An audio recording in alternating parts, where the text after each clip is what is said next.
저번 주에도 그렇고.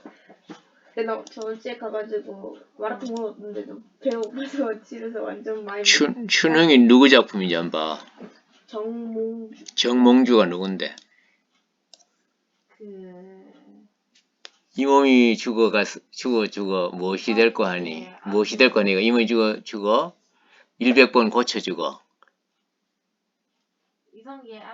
이성계 아들 이방원과 관련됐던 그 시조를 썼다는 그 정몽주 선생이 춘흥이란데 글자 제목 그대로 하면 봄의 흥겨움 이런 정도가 되는데 봄의 흥겨움 정도 되는데 그런데 그 대부분 요렇게 춘흥이라는 제목으로 나와 있는데 그 정몽주 호가 포운이고 포운집이라고 하는 이 정몽주 선생이 남겨놓은 글을 모아놓은 문집을 만들어 놓은 게 포운집인데 그 포운집에 있는 시는 제목이 이렇게 춘흥이 아니고 그냥 춘이라고 돼서 춘. 제목이 춘이야 춘. 봄이라는 말로 돼서 봄. 그리고 그 원문의 내용도 조금 다른데 그거 조금 이따 한번 보여줄게. 자, 이 시는 봄이 되어서 어떤 흥겨움을 노는데 봄 되면 어떻노? 봄은 왜 흥겹지? 꽃이 피니까 흥겹나? 봄이 되니까 추움이 사라지잖아, 그지? 그렇잖아. 그 추위가 없어져 버렸다는 거야. 아닌데. 그래서 더 좋은 사람도 안 좋은 사람도 있겠지. 나는 추위가 좋아서 이래가지고 뜨거운 여자 이러면 추위가 좋아서 나는 겨울이 좋아 이렇게 하면서 그런 사람도 있긴 있겠지만은 봄이 되어서 좋다는 의미야. 자, 내용은 아주 단순해. 내용은 너무나 뻔한데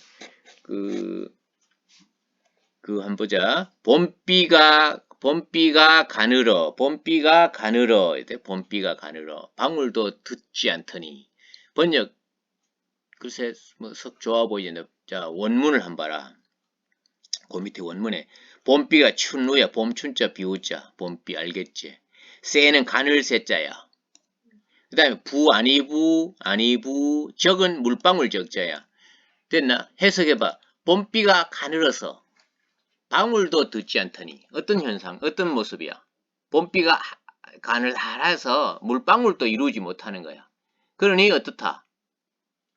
물방울도 이루지 못하니까 방울이 되면은 빗방울이 되어서 떨어지잖아. 그런데 그렇지도 않더라는 거지. 그리고 아주 가느다란 비가 오는데 가랑비가 왔는 거야. 가늘어서 방울도 이루지 못하더니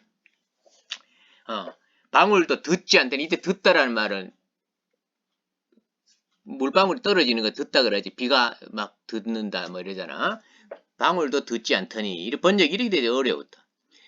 아주 가느다란 봄비가 지금 내리고 있는가. 봄비가 가늘어서 방울도 듣지 않더니 방울을 이루어 떨어지지도 않더니 이렇게 되는 거지. 그럼 이제 봄비가 가늘다라는 것은 직설적으로 이야기한 거잖아. 근데 가늘다라는 것을 이렇게 표현해야 돼. 방울도 듣지 않을 정도로 이렇게 하면 이거는 어떻게 보면 비유적이라고 할 수 있겠지. 근데 어떤 감각이 나타나 있어? 봄비가 가늘어 방울도 듣지 않더니. 가늘다라는 눈으로 보는 거니까 시가가 이가.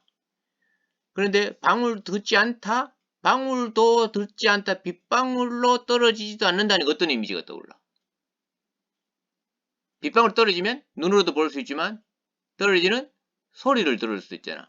실제로 일어난 건 아니지만 그런 머릿속에는 그런 이미지를 그려낼 수도 있다라는 거야. 그래서 이미지를 함부로 이야기하면 위험할 수도 있어. 우리가 예를 들어서 야 불이야 하면 어떤 느낌이 나? 불이야. 무섭다. 그런 이미지가 떠오르지만 불하면 눈으로 보는 거지. 또 한편으로는 불하면 뜨겁지.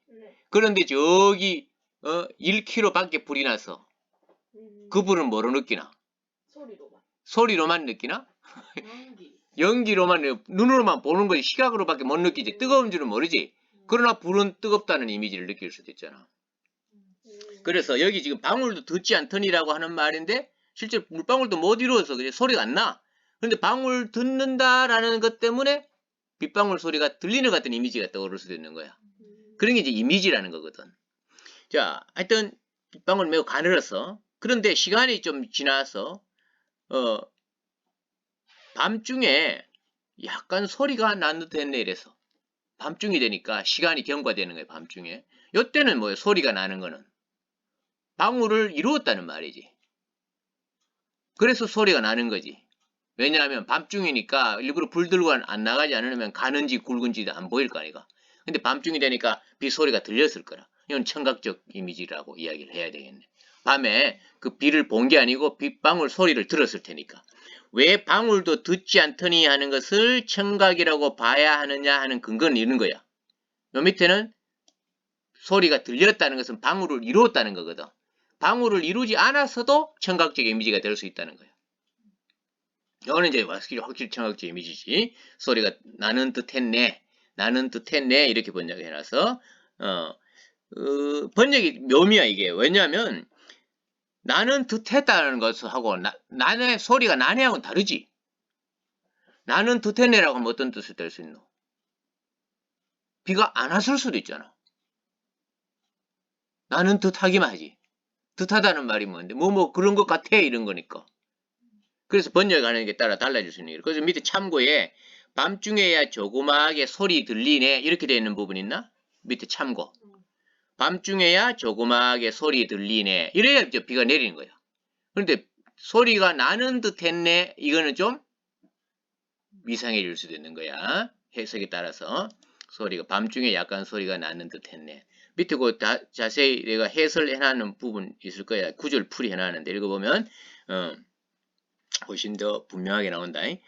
자, 비가 내리는 거야, 지금. 이거는 실제로는 뭐 눈으로 보고 귀로 듣고 해서 감각적인 세계고, 눈으로 보이는 어떤 전경이라고 이야기할 수 있고, 어떤 상황을 감각적으로 표현해놨다고 이야기할 수 있어. 그 다음에는 봐.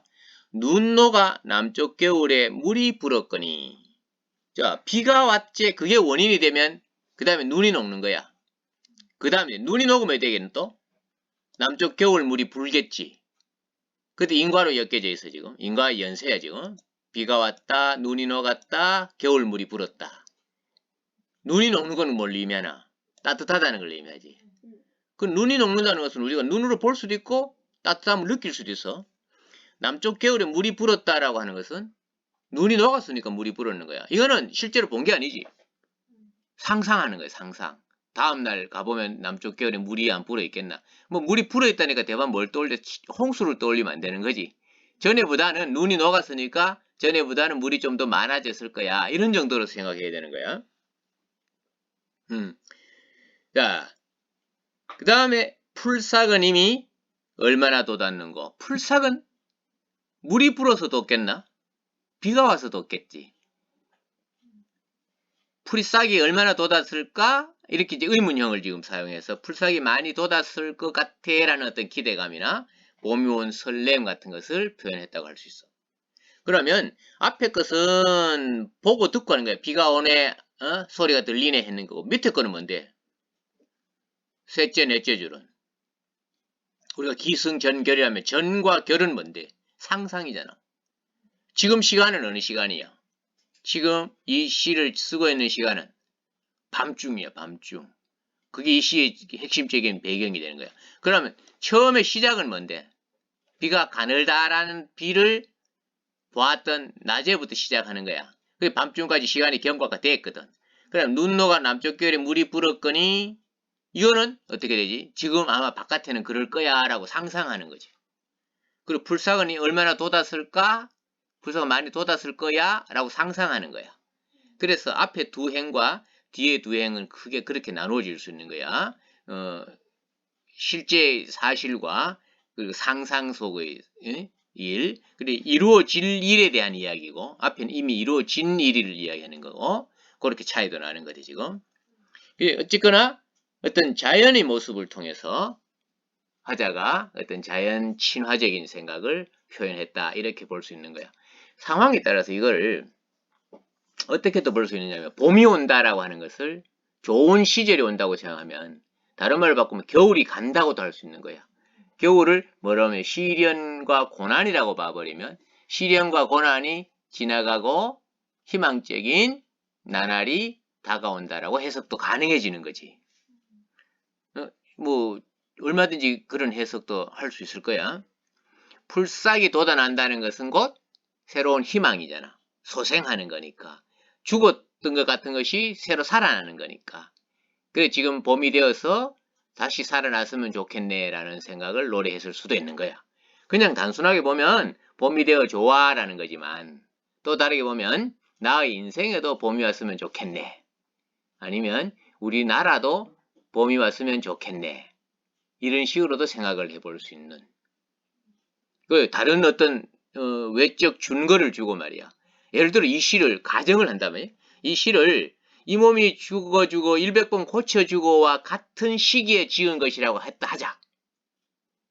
그랬을 때 봄은 뭐가 되겠노? 그때 봄은 나를 회유하려고 하는 세력이, 그지? 내 회유하려는 세력이 오히려 그 세력을 잃어버리는 상황이 되는 것이 되겠지.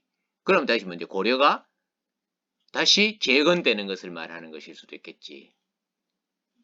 응? 그런 식으로 해석도 가능해진다는 거야. 항상 그런 상황을 염두에 두고 공부를 해둬야 돼. 이 자체는 단순하게 보면 그렇게밖에 안 돼. 봄이 와서 좋아.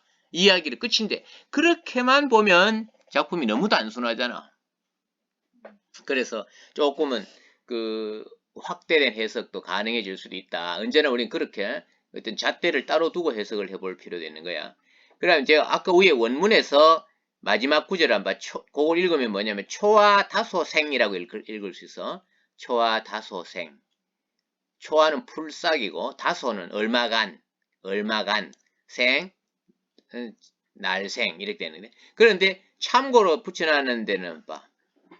다소 초화생이라고 돼 있지.